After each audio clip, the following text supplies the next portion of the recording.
নমস্কার বন্ধুরা। তো আমি কাশীনাথ শাস্ত্রী।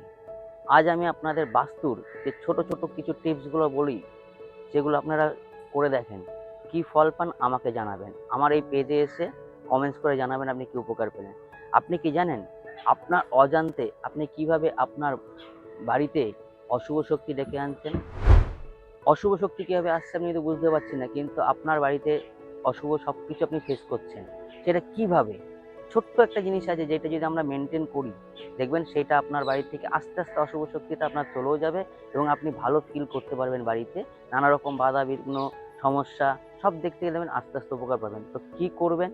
আপনার বাড়ির যে প্রধান দরজা আছে, সেই দরজার সামনে আমরা যে জুতোগুলো খুলি, যাতে ওটা অবশ্যই না খোলা হয়। প্রধান দরজার সামনে কোনো সময় জুতো খুলবেন না। তার দরুন আপনার বাড়িতে অশুভ শক্তি আপনি নিজে ডেকে আনছেন। ভালো থাকেন, সুস্থ থাকেন এবং টেনশন ফ্রি থাকেন।